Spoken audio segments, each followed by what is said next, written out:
Hello guys, welcome back again sa ating YouTube channel, no, The Action Man. Una sa lahat, may galab shoutout po sa lahat ng mga kakampeng at sa mga hindi man mga kakampeng. Kung interesado ka sa bidyong ito, patapusin mo na hanggang dulo at huwag nyo nang kalimutan na i-like at i-share ang ating video para malaman naman ang iilan sa ating mga kababayan na nagtutulog-tulugan sa katotohanan. So muli naman nagbabalik ang nag-iisa nyong host na si The Action Man para magbigay ng komentaryo at reaction sa mga mainit ng issue ng bayan. So ito ho mga ka-action, mga kakamping ko, may gusto lang po ako na i-share sa inyo regarding po ito sa paglulungkot ni Senador Robin Padilla. Bakit po siya nalulungkot? Alam naman po natin, una-una, ang kanyang kinakalap na paperma, hindi nga po niya nakuha ang 8 boto na kung saan iniimbitahan pa rin si Kibuloy na humarap sa Kongreso. Pero una nang sinabi ni Pastor na hindi siya dadalo. Kaya ito po, may mensahe na nalulungkot si idol nyo Robin Padilla. Pero ang tanong po natin, bakit hindi niya ito ginawa nung panahon ang ABS-CBN ang nahaharap sa ganitong sitwasyon? Diba? Ito po, basahin na po muna natin, ha? Ayan, mag-attach po sa screen.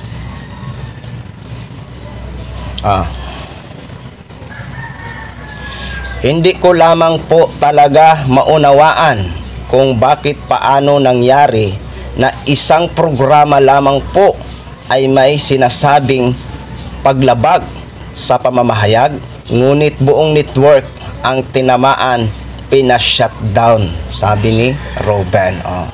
Dahil sa desisyong ito, madadamay pa ang ibang mahahalagang programa at content na umaayre sa network, kabilang na ang religious content.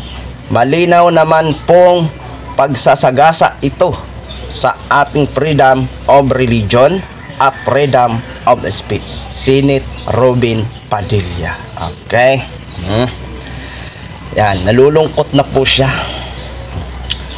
Alam mo, Robin Padilla, kung pinakinggan mo lang sana ang pandinig sa Kongreso regarding dito sa problema ng SMNI, siguro mauunawaan mo, di ba? Hindi naman sila gaganyanin kung wala silang violation na nilabag sa kanilang franchise. Maliwanag po sa Section 4, Section 12, etc. na sila ay nag-violate ng franchise nila. Diba? Hindi nyo ba maintindihan, Robin Padilla? O baka naman hindi mo talaga maiintindihan dahil ayaw mong pakinggan at pag-aralan, dahil nga po ay pagmamay-ari ito ng iyong kaibigan na si Kibuloy. Diba?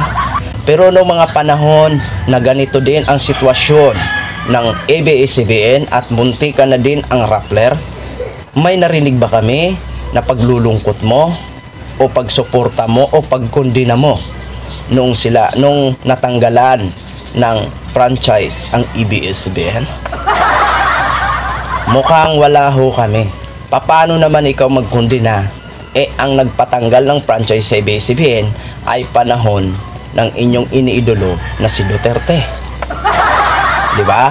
Mga ka-action, mga kakampeng. Ito po, dapat lang po talaga na gawin ito ng Kongreso. Kasi sila ang nagbigay ng franchise sa SMNI, sila din ang may karapatan mag-imbestiga, at kung mapatunayan, sila din ang may karapatan na tumanggal ng nasabing franchise sa SMNI. Hindi mo ba nagigits yun, Robin Padilla? Mawalang galang na ho sa inyo.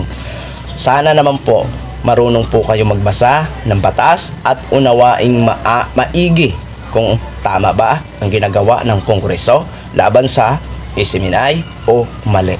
Diba? Kayo na po ang bahala umintindi. Pero kung hindi po talaga kayo nakakaintindi, kayo na din po ang bahala. Basta ang Kongreso ay nag-iimbestiga at kung mapatunayan, pwede na ho silang tanggalan ng franchise. Huwag na ho kayong malungkot. Di ba? May YouTube channel naman sila, pwede naman sila mag-air sa YouTube. At kung if ever na maulit naman ang mga nangyayari na may mga kasinungalingan na kasama, eh siyempre si YouTube naman ang maghahatol niyan.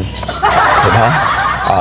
Yun lang ho mga ka-action, no? Kayo na po, ano pa ang masasabi nyo dito kay Senator Robin Padilla? Okay? So, maraming salamat po sa ating mga viewers, Luzon, Visayas at Mindanao all over the world. Ako po ang inyong lingkod, si The Action Man. Have a good day, everyone.